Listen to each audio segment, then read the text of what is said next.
Hello, everyone. Thank you for joining us and welcome to the Mississippi River Network's webinar on the Dogtooth Bend Floodplain Restoration Project. My name is Maisa Khan. I am the Policy Manager for the Mississippi River Network, and I am based out of St. Louis, Missouri. For friends joining us today who are unfamiliar with MRN, we are a coalition of over 50 nonprofit organizations and businesses working together to protect the land, water, wildlife, and people of our greatest river, the Mississippi. The network implements a national public program for the river called One Mississippi that is designed to educate, engage, and inspire people to take action to protect the Mississippi River. Since 2009, One Mississippi has recruited 20,000 river citizens and inspired thousands of actions. MRN's work is made possible by funding from the McKnight and Walton Family Foundations. We are grateful that their support makes webinars like these possible. I'm thrilled today to be joined by Shelly Morris from the Nature Conservancy. Before I introduce Shelly, just a few housekeeping items. First, as you can see, this webinar is taking place in Zoom with the normal Zoom meeting functionalities. So please just double check that you are muted at all times. Number two, if you have questions, please type them into the chat box. We'll answer questions at the end of Shelly's presentation, but feel free to type questions as you have them at any point. Number three, this webinar is being recorded and the presentation slides will be available in PDF format after the webinar. We'll run for about 1 hour with Shelly presenting for about 30 minutes, followed by a Q&A with whatever time we have remaining. So with that, I'm delighted to introduce our speaker, Shelly Morris. Shelly is the Director of Floodplain Strategies for the Kentucky chapter of the Nature Conservancy. In addition to working across Kentucky, Shelly also covers floodplain conservation efforts for the Conservancy in Western Tennessee and Southern Illinois. Shelly convenes a variety of agencies and stakeholders to develop collaborative approaches to advance the pace and scale of floodplain restoration and protection. I'm excited that Shelly is here with us today to talk about one such project, the Dogtooth Bend project in Illinois. So with that, Shelly, I will stop sharing my screen and turn it over to you. Please take it away, Shelly. Thank you so much, Maisa. Thank you for the nice introduction, and thank you for having TNC here today to present. This is some very exciting work that we have going on in Dogtooth Bend, and we're very happy to be able to share this information with others and look for other opportunities to bring others into the fold of partnership with not only Dogtooth Bend, but what we are with our floodplain and river conservation efforts across the Mississippi River Basin. So really appreciate what the MRN is doing and appreciate the opportunity to be here today. So I'm going to try to make this work now. Okay, do you see my presentation? Yes, we do. Okay. All right. So today I'm going to be talking about the Dogtooth Bend project in Southern Illinois. Wanted to point out here on the introduction slide, Viv Bennett is she and I are co-leading this project. Viv is on the presentation today out in the crowd. Viv is the Director of Protection and Land Strategies for the Illinois chapter of the Nature Conservancy, but she's also working on several really innovative floodplain conservation projects across Illinois and beyond as part of our Mississippi River Basin project. And so she and I are co-leading this project, each of us focusing on different aspects, but just wanted to acknowledge Viv and all of her great work in this project, and just never want to hesitate to give her a thank you for bringing me into this project. It's been very fun to be a part of. Okay, so I wanted to start with just some context on on the Nature Conservancy and our work across the Mississippi River Basin and how this Dogtooth Bend project fits in with that. So the Nature Conservancy, several years ago now, it's been I want to say about 5 years ago, we embarked on what was called the Mississippi River Basin Project. This project is led by Rebecca Smith with the Nature Conservancy. She is also out in the audience today. This project started with really the sole focus of reducing nutrient inputs within the basin that ultimately lead to Gulf hypoxia, and trying to do large-scale water quality projects to improve water quality, reduce nutrients and sediments, both at those local scales, but also ultimately at the Gulf hypoxia zone. And so that's where this project really started, but as all good projects do, it is adjusted and evolved over time. And we still very much have an objective of reducing nutrients within the Mississippi River Basin. But we also have, as over the course of the last year or so, have really elevated floodplain restoration as a key objective in and of itself for those multiple benefits that connected, functioning, healthy floodplains provide. Connected floodplains can provide those opportunities to reduce nutrients, which is going to help us continue towards our goal of nutrient reduction and reducing that Gulf hypoxia zone. But also floodplains, functioning floodplains for what they can do for nature and for people. On the people side of things, you're looking at how functioning floodplains can help to lead to flood risk reduction. So trying to find these places where we can do floodplain restoration, restore hydraulic connectivity, as well as restoring vegetation, bottomland hardwood forest, that sort of cover that historically would have been there, in order to have these functioning, healthy, connected floodplain systems that will reduce nutrients, create flood risk reduction to communities and to people, as well as provide critical habitat for all those different critters that need that. It's no secret to anybody on this call that floodplains and wetlands are a very highly impacted system all along the Mississippi River and its major tributaries. There's a lot of disconnection between the rivers and streams and their floodplains, as well as tremendous changes in vegetation and land cover and land use. So just a very altered system from what it was historically, and trying to find those places to where we can bring back some of that connectivity and restore vegetation there. So we have some very ambitious goals to that end for floodplain restoration. Over the course of the next 5 years, we are hoping, across the Mississippi River Basin, we are hoping to restore upwards of 750,000 acres across the basin. And within the next 10 years or so, we are hoping to restore upwards of about 2 million acres across the basin. So that is, obviously a very, very lofty goal. It is going to require, really doubling down on the things that we know work, doubling down on those historic partnerships and programs and approaches that we know work. But also, we're going to have to create new approaches, partnerships, and funding sources in order to get to this goal. So that's why it's always so exciting to come and talk to new groups such as the Mississippi River Network and look out for those new potential partnerships and approaches that we can take together. So let's see, that's just a little bit of context of the bigger picture of what the Nature Conservancy is working on. And then from there, I'm going to move into our work at Dogtooth Bend. So a little bit of history on this. The Dogtooth Bend area, this is located in Alexander County, Southern Illinois, very far tip of Southern Illinois. You can see on the statewide map here. Right there at the confluence of the Mississippi River and the Ohio River. The Cache River also flows into the Ohio very close there. This is an area that has been on the radar of the conservation community for a decade or more.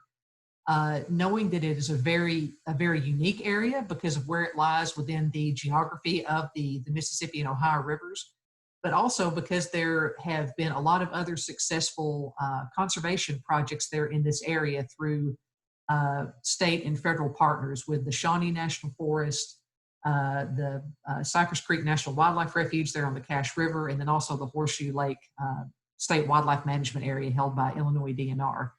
So if you look at this, it's a very unique area, a lot of really interesting habitat and a lot of really successful land conservation in this area. So there have been different attempts over the last decade or so to try to engage in this Dogtooth Bend area, and they've had, they never quite got off the ground. However, over about a year and a half ago, well, really closer to 2 years ago now at this point, the Nature Conservancy, led by Viv Bennett's efforts there in Illinois, really tried to bring this project to the forefront through the TNC Mississippi River Basin Project to try to elevate this again and see if we could bring partners together to make some positive action here. So this was taken on basically as a demo project, as you will, within our Mississippi River Basin project. So what that means is the Nature Conservancy historically, there are state chapters, state business units that historically have acted very much within their state boundaries. Sometimes there were opportunities to collaborate across the state boundaries or on regional projects, but by and large, a lot of the work stayed within the state units. The Mississippi River Basin project is not only a conservation project for the Nature Conservancy, it's also a how do we work together better project. How do we work across state boundaries? How do we share capacity, share expertise, and how do we get more done quicker and better by working together better? So that's been kind of the second prong, the second objective of the Mississippi River Basin project. And so about a year and a half ago, we have what is called the Floodplains team within the Mississippi River Basin project. And Viv elevated the Dogtooth Bend project up through that team and up through the leadership of the Mississippi River Basin program.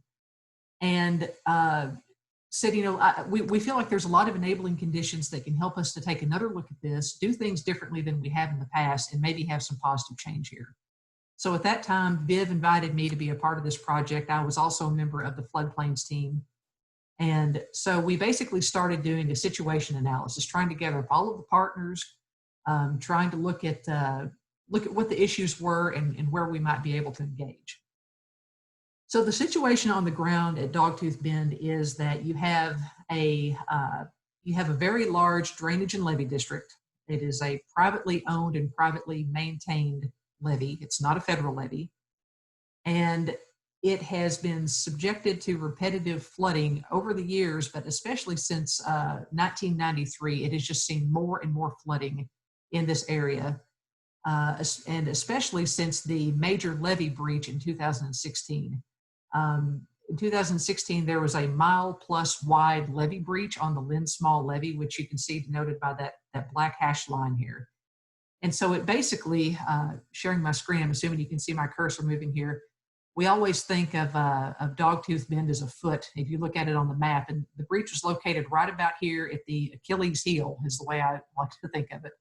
And so the river has tried to cut across this portion of the bend.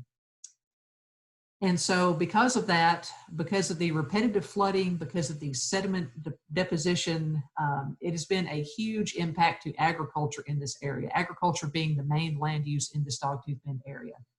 And so about a year and a half ago, whenever we started pulling partners back together, we wanted to see if there were opportunities to do conservation here that maybe didn't present themselves in the past.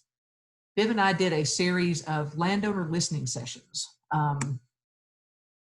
which was one of the kind of different approaches that hadn't necessarily been taken in the past. In the past, it was really more of the conservation community, whether it be TNC and other NGOs or state and federal partners talking amongst themselves, what would we like to see here in this area?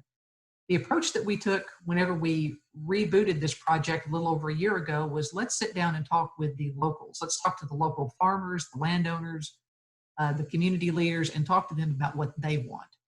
So this is very much a people-focused project. These pictures that you see here on the screen just give a bit of a, they say a picture's worth 1,000 words. There's no shortage of jaw-dropping pictures from this area. whether it be the water or the sand that's left behind, the debris, the buildings moved off their foundations, farm sheds and that sort of thing. So it's a very highly impacted area that has really affected a lot of people. It's affected livelihoods. It's affected the tax base of the community. And so we really wanted to sit down and talk to people about what they wanted. There, again, as I said earlier, there is a levee breach here that for quite some time, the main objective by a lot of folks was, let's try to find ways to get the levee rebuilt. However, this is being a private levee, this was a very expensive approach to take, as well as the fact that it had been breached and repaired before in the past in 2011. And there was growing consensus among a lot of the landowners, I won't say every last landowner there, but a lot of the landowners there, that if we dump a lot of money into trying to repair this levee breach again, it's just going to breach again. It's going to breach there, it's going to breach in a different location, or it's going to continue to overtop. But the writing is sort of on the wall. This is an area that our grandparents and great-grandparents could farm, but it's just not tenable anymore at this point. So a lot of landowners are looking to move out of agriculture in this area because of the repetitive loss. So that's what we heard from people, is that they wanted opportunities to get out of that cycle of repetitive loss. A lot of people are bumping up against their limits for crop insurance. And so that's what we sat down and tried to work with the people on. So when Viv and I started looking at this, we were trying to explore many different options of paths forward and see what broke first. Viv has had some, Viv is constantly doing research and development and trying to create new approaches to floodplain conservation, period, not just in Illinois, but in the within the region as well. And so we have looked at different innovative opportunities to move forward, and we've looked at our traditional approaches as well. And in this situation, that is the thing that broke forward, that broke open first, was the traditional approach.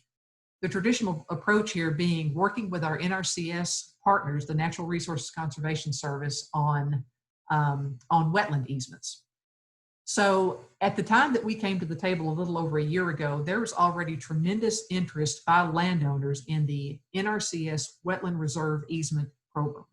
So for those of you that may not be familiar with that, that is where NRCS uses federal funds to purchase a permanent conservation easement on private land. It's still privately owned, but it is taken out of agricultural production and it's restored. The hydrology is restored when possible and trees are planted, and it becomes basically conservation land that is still privately owned.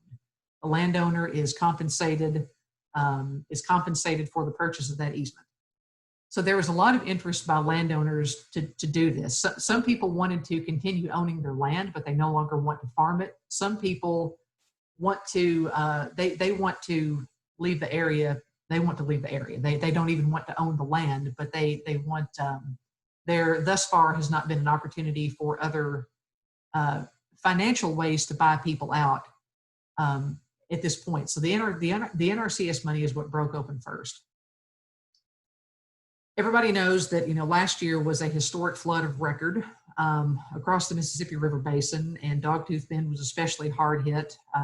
This area was underwater for upwards of 9 months, and whenever the water went down, what was left was a lot of sand and debris.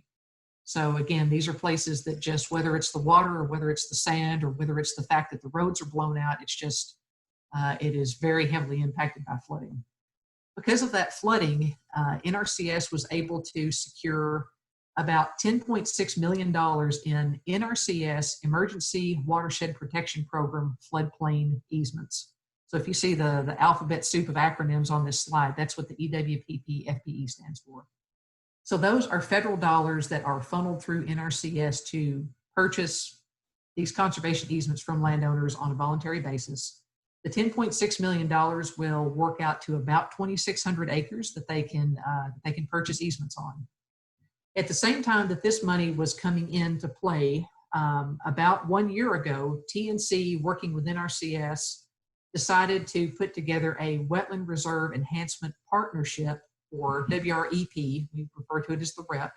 We put together a REP proposal to try to bring additional federal dollars to this area to complement the floodplain easement disaster dollars. So what that means is these are still federal dollars. On the ground, they operate the same. NRCS holds the easement. They buy the easement from the landowner on a willing basis. It is very competitive. Not everybody that puts in an application will be funded. But in order to bring this specific pot of money to the area, they need a non-federal partner to be a sponsor. Well, the Nature Conservancy was the sponsor here. And what that means is we are bringing forward a cash match commitment of about $583,000. And in turn, that leveraged and brought in over $14 million in federal funds to go towards purchasing these easements. That 14.4 million will equate to about 3,600 acres of easements that they can purchase at the current values. So that's almost 25 million that's coming in to this area to purchase conservation easements and take this land out of agriculture and restore the floodplain on a good chunk of this land. I'm going to get into some more maps here in a minute, and a lot of this will start to hopefully come together visually for you. At this point, there's over 7,000 acres of applications from landowners on file. So even though we have $25 million to work with, that's not enough. I mean, that's the interest is so great for this this program. We are already going to be oversubscribed to the funding that we have ahead of us. Okay, so the last bullet on here about the maps, I want to move to that to help try to visualize some of this. So the map that you see on the left is created by NRCS. This is the floodplain easement application map. Given the nature of these dollars, they want to target these dollars towards those areas most heavily impacted by the flooding and debris deposition. So if you notice my cursor here, right where this circle is, that's sort of the bullseye of where the levee breach is. And then outward from there is where the heaviest sand deposition and the heaviest scouring and just the heaviest impact has happened on the landscape. Again, thinking of the Dogtooth Bend area as an ankle, as a foot, it's basically this whole ankle area right across here where the river is trying to cut across and is scouring and depositing. So this is the area where they are going to target those FPE dollars. Those projects have already been selected, and some offers have gone out. COVID, of course, shut things down and kind of messed up the timeline a little bit, but those offers are already starting to go out. So whenever we put together our REP proposal, this is the map that TNC and NRCS and our partners that we put together. This area that you see here in the kind of pistachio green, this is the area, the whole area is the REP area that you see within the red outline. This northern boundary is meant to match up with the existing state land in order to try to create a contiguous boundary here. But we are going to be focusing our WREP dollars in this area right here to try to build on what the FPE easements have been able to create. So at the end of the day, we are hoping to have two different funding sources that on the ground, they will act the same, and they can hopefully be restored in a cohesive manner. And we're hoping to have a lot of contiguous easements in this area right here to help restore the floodplain, take some of those most heavily impacted landowners out of agricultural production, and move forward in that way. Okay, so on the timeline, we just signed the NRCS partnership agreement in June. So it took a while for all of this to go through. We put in the application back last May. We found out in September that the funds had been awarded, and we just now this June got the signed partnership agreement. So there's a little bit of a timeline, especially because we were under a new farm bill and they were working on the final rules and that sort of thing. But we do officially have our partnership agreement in place with NRCS now. The REP sign up for landowners to come in and sign up, put their application in, is going to be from mid-August to mid-September. Again, a lot of these people already have applications in for wetland easements through NRCS, but it's not the right program. So a lot of these people are going to have to come back in and submit new applications, which that shouldn't be a tremendous burden on the landowner. They just have to come in and fill out some new paperwork. And again, we already have enough landowner interest. We feel like it's going to be oversubscribed. NRCS hopes to have this round of applications ranked and selected, have projects selected by the end of the federal fiscal year. And then if there's any money left over for next year, then there can be another round of applications, but we are anticipating having the biggest bulk of the interest and application this year. Once the applications are taken in and selected, it takes about 1.5 years to close these easements, so it is a bit of a timely process. But again, there's a lot of money on the table here, so it is something that there should be a lot of due diligence on. But it'll be about 18 months from it's going to be going into 2022 before a lot of these easements close. Once the easements close, it will be within that year or the following year whenever hydrology and vegetation restoration takes place. And then this last bullet point is very exciting because it's not an understatement to say that we have a lot of people rallying around this project. Our federal partners, our state partners, other NGOs, local landowners, and local leaders. So there's a lot of people that are coming to the table to try to work together and to try to make this the best project that it can be for the people of Dogtooth Bend, as well as for the outcome of the conservation project. So we have internal teams, internal to the Nature Conservancy, as well as external partner teams, as well as local constituent groups that we're trying to take feedback from at every turn. So in terms of restoration planning, again, this area, the photo that you see here on the bottom, that was taken at Dogtooth Bend. That was not taken at the beach, although that's what it looks like. This is an area with a lot of sand deposition and a lot of scouring. This is a very dynamic area, and it's going to stay that way. This is an area that you have to kind of think outside of the box whenever you're thinking of restoration, because you have to recognize that this place is going to continue to flood. It's going to flood pretty frequently and probably for long durations and at unpredictable times of the year. So all of that is being taken into restoration planning. NRCS, at the end of the day, this is their program. This is their program. However, given the fact that this is a partnership project with the Nature Conservancy, we are able to come to the table and help work with them at every step to try to develop restoration plans in a holistic manner. So we have regular partner group meetings where we have the Nature Conservancy and other state and federal NGO partners giving input, giving feedback as to what we would like to see in these restoration plans. So again, there's a lot of challenges to regrowing trees. Tree planting is definitely going to be a large component of the restoration. However, there's going to be certain areas where a tree planting is not going to be a logical path forward, because they're going to have low success. So there's going to be some areas that are probably going to be just allowed to naturally regenerate. There's some species like the Illinois chorus frog that's a state listed species. It thrives on this dynamic sandy habitat. So there's going to be some places that it's just going to be, let it be what it's going to be for the benefit of some of those rare species. So it's going to be a very, very interesting and dynamic area for sure.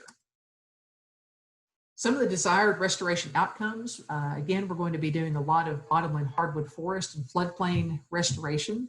There are a couple of historic floodplain lakes on this area that were historically cleared. They were drained and basically converted to agriculture. But assuming that the entire footprint of those lakes is taken into these NRCS easements, there's a really good opportunity to restore those lakes, to do some hydrology, do some dirt work, and let those lakes start to fill up and store waters like they historically did. And that's going to be a real benefit for floodwater storage, nutrient reduction, as well as habitat creation. In terms of nutrient reduction, some back of the envelope calculations, if this entire area was restored, the entire footprint of Dogtooth Bend was restored over the course of time, we estimate that about 1 million pounds of nitrogen per year would be taken out. So this area offers a really good opportunity to reduce nutrients. Okay, I believe I have 3 slides left, and these are all aerial images from across the years, just to give you a sense of how this area has changed. So this is approximately 1985. This is before any of the levee breaches started happening. So as I move forward through these slides, keep your focus up here on this area. You can see where the where the levee breached. But you can see that this is a very productive agricultural area. You can see it looks very intact in terms of, functioning crop fields. You can see roads very clearly laid out here. You can also see that there is very few trees. This area right here that is in trees, this is actually on the outside of the levee. It was just never converted in the first place. The levee runs on the inside of this group of trees. And then beyond that, you can see this is very, very much open, very much just an agricultural landscape with a very thin riparian zone right here at this pinch point in the river. Okay, 1985 on to, let's see, okay. So this is May 16th, 2019. You can see up here, you can see where the levee breach is. This is where the water begins to come in, and then as time goes on, it comes in through the breach as well as overtops it. Everything that you see in this brown color is water, so you can get a sense of how extensive the flooding here is. You can see that along this road there are still a few houses. Here's another one right here. There are still folks that live in this area. There's not many, but there are some, and they are obviously heavily impacted whenever the floodwaters rise. Whenever the floodwaters go down, this is what you're left with. So you can see here where the breach is, this very large scour hole. Everything that you see in the white and tan color, that's sand deposition. And you can see all of the scouring that takes place across through the bend. As well as you can see the roads. These areas right through here where the roads are or were, but they're very heavily impacted. So even though this land down here, once the floodwaters go down, it's still pretty good cropland. It's just it's very inaccessible at this point. So that's another impact in this area. So in a nutshell, we're doing this project here to the benefit of nature and the benefit of people. What we hope to learn from this, we hope to have a very successful project here at Dogtooth Bend for the sole goal of having a great project at Dogtooth Bend.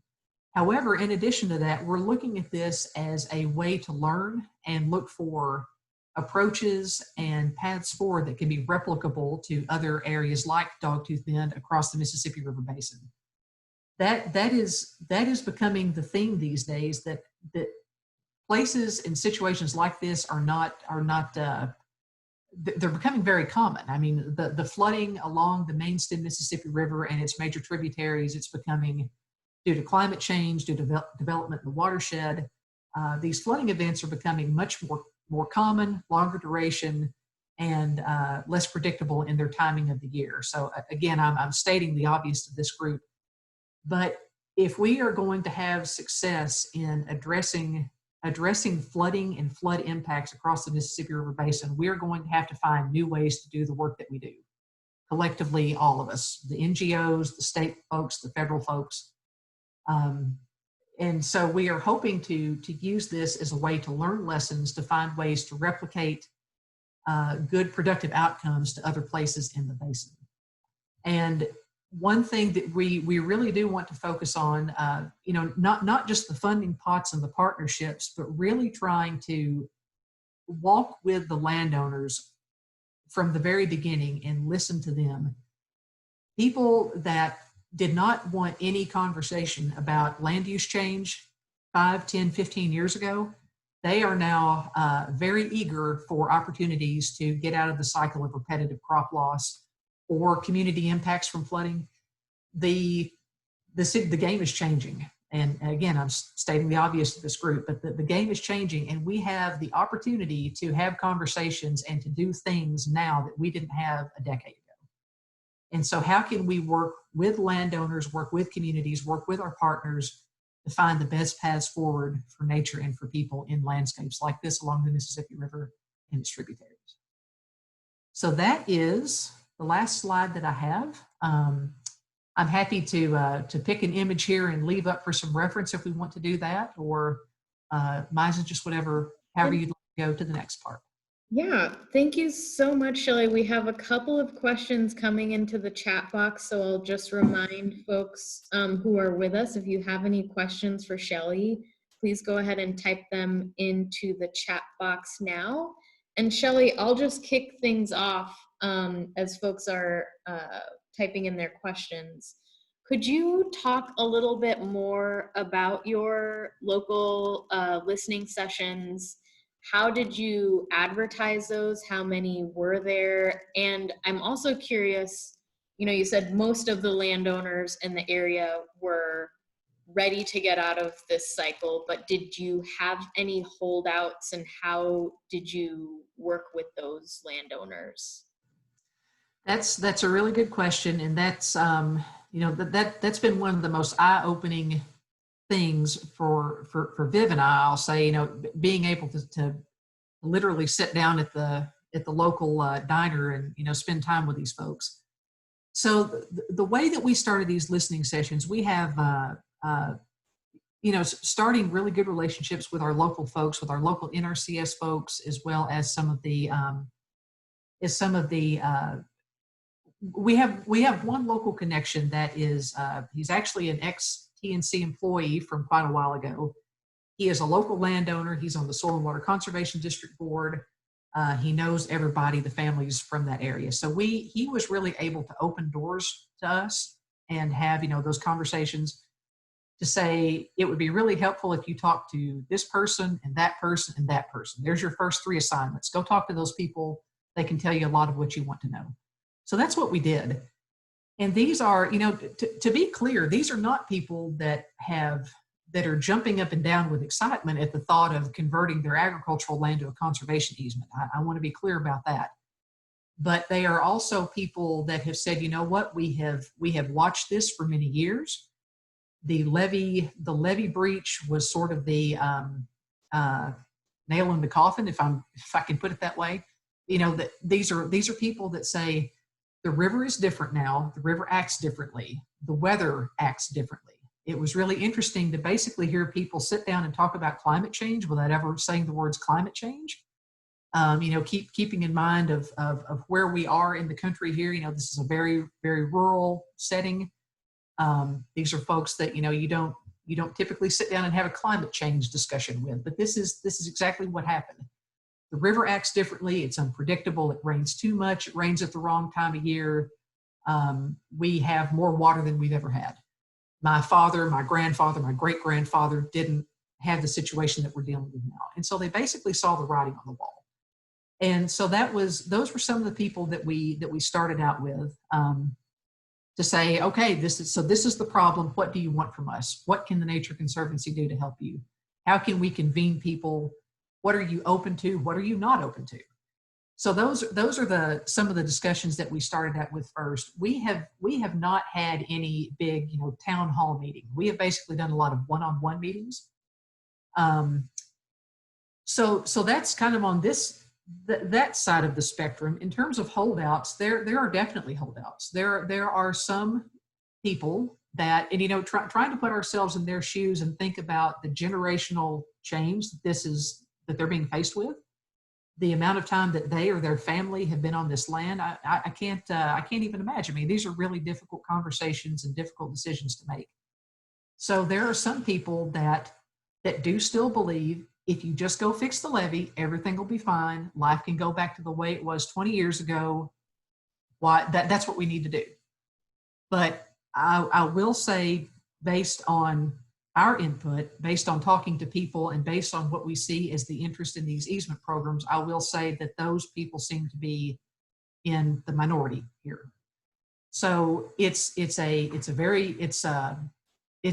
tough situation there. And so we're trying to move forward. This is all voluntary. Nobody's being forced to do anything, but we're trying to bring the money and the opportunity to this area to the people that want it. Great. Thank you so much, Shelly. So we have 2 questions from Chris. The first is, why doesn't the value per acre for the wetland easements go down due to demand? And the second question from Chris is, who is paying for and doing the restoration? Okay, the way that these NRCS easements work is there's what's called a GARC, G-A-R-C. It's the geographic area rate cap. In different states do it in different ways. Some states will have one of those values for every county. Some states like Illinois have a grouping of counties. Illinois has 3 different regions for these geographic area rate caps. I want to say Illinois, it's about 23 counties, I believe, in Southern Illinois. So you understand that Dogtooth Bend in Alexander County is much different than something you may have over in Pulaski County or something away from the river. But the way that they do this is that's how they do it. So a person in Dogtooth Bend is going to get the same compensation rate for somebody on eligible land that is not frequently flooded, that is not damaged by sand deposition. That's just how it works in Illinois. So the value of the easement, the value of the land definitely goes down because of the impact here, but the value of the NRCS easement is just the same as it would be in any of these other counties that they do this geographic cap for. Who is paying for the restoration? That is NRCS. NRCS pays for the acquisition of the conservation easement as well as for all of the restoration. The landowner is not out a dime. The Nature Conservancy, I didn't mention this earlier, but with our match commitment of about $583,000 that we're bringing to the project, two of the main things that we're going to do with that money to help address need as well as meet some of our match commitment, we're going to be giving funds to the local soil and water conservation district to hire a new technician person that will help with every aspect of this REP project, as well as other easement needs that NRCS may have. So capacity was identified as a bottleneck, and so that's something that we're going to help the group with. The other thing is we are going to be entering into a contract with Southern Illinois University at Carbondale to do some baseline monitoring, specifically on nutrients. And as time goes on, we're hoping to fold in vegetation and fish and wildlife monitoring as well. But we're going to be doing some monitoring in this area to help meet project needs as well as meet our match. Thank you, Shelly. Next question is from Audrey, who's thankful for your presentation. She says, you mentioned that you all expect that there will be more applications from landowners than money for the TNC NRCS easement programs. Is there a plan for the landowners who are left out of this current tranche of funding? Will there be a second round of funding for those in less priority areas? Yeah, that's a great question. And I also wanted to Audrey, wanted to thank Lighthawk. They have been a tremendous partner in this. You can't put a value on a bird's eye view, period, of any place really, but of this especially. And it really helped us to wrap our heads around what's going on here. So just wanted to make a thank you to Lighthawk. That's a really good question. Not everybody's going to get in.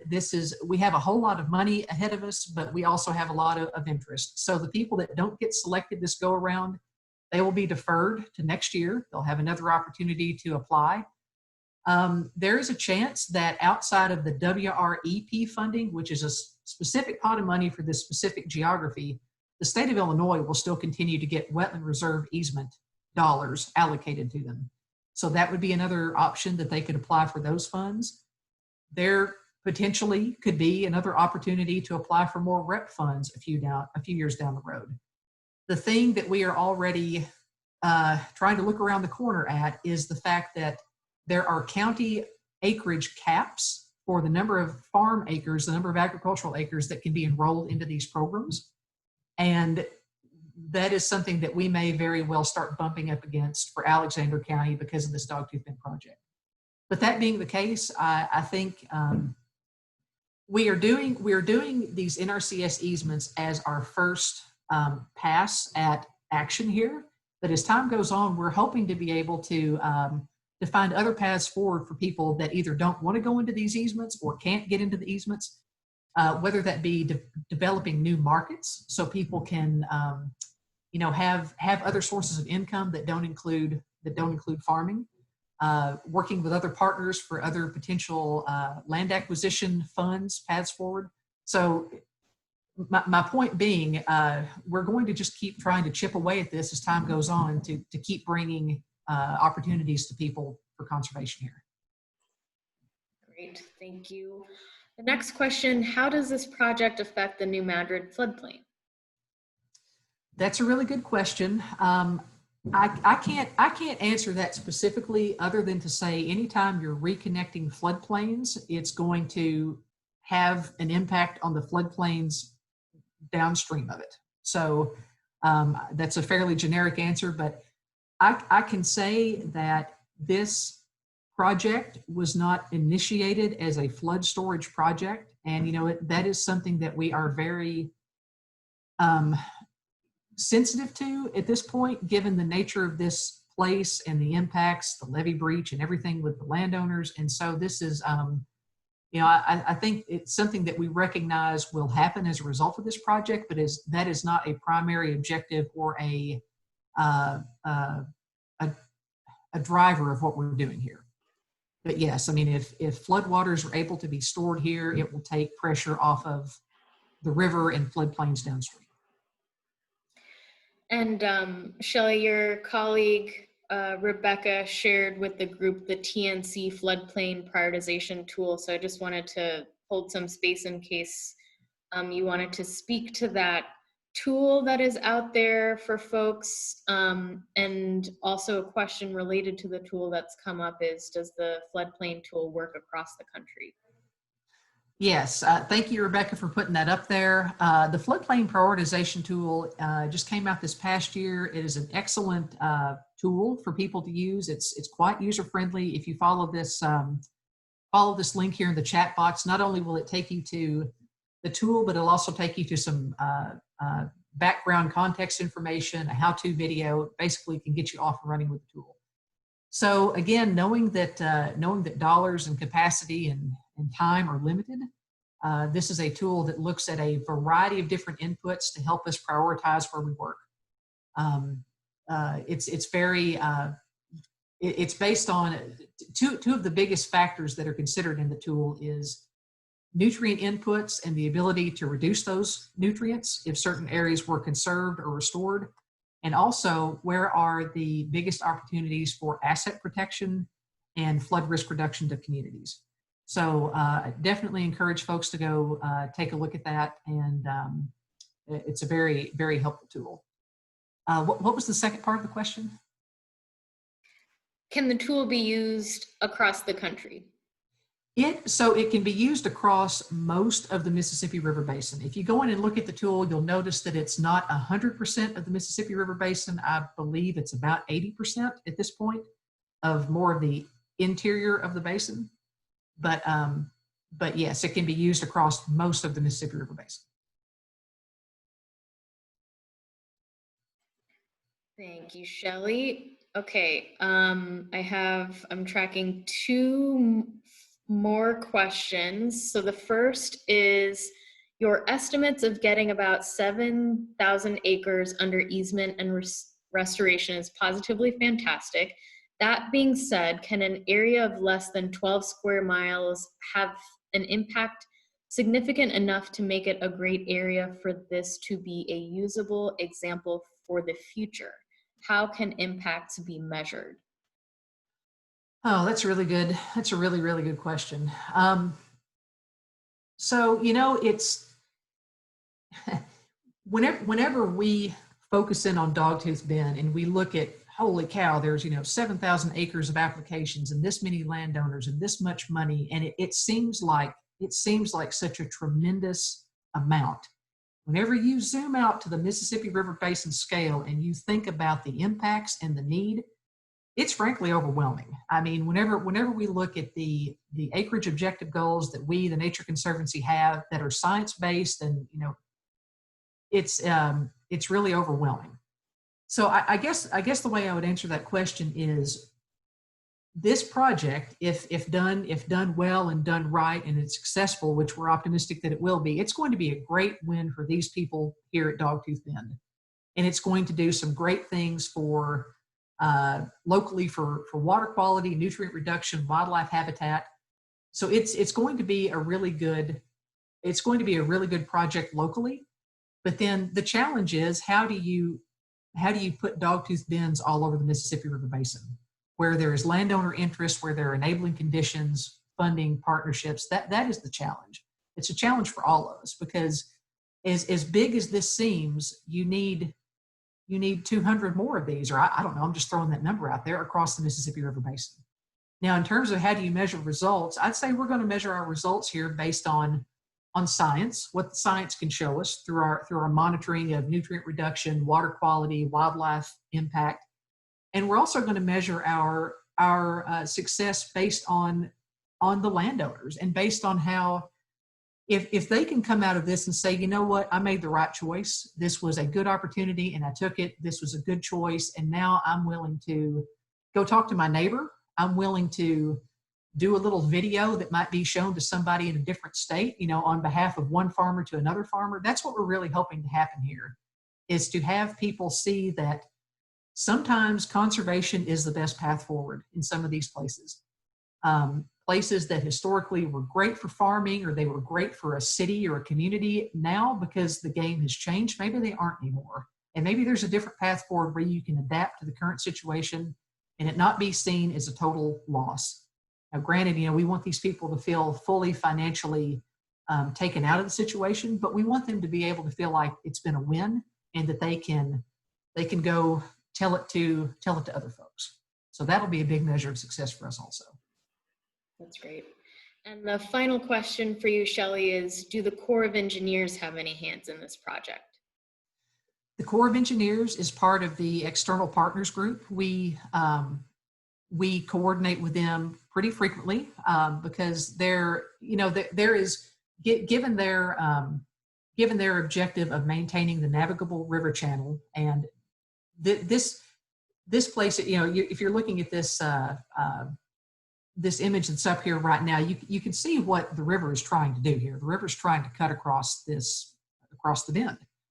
From a navigation standpoint, that cannot be allowed to happen because it would have a huge impact on the channel with down cutting and just all sorts of bad stuff. So my point being, they are in the external partners group. We communicate with them very frequently.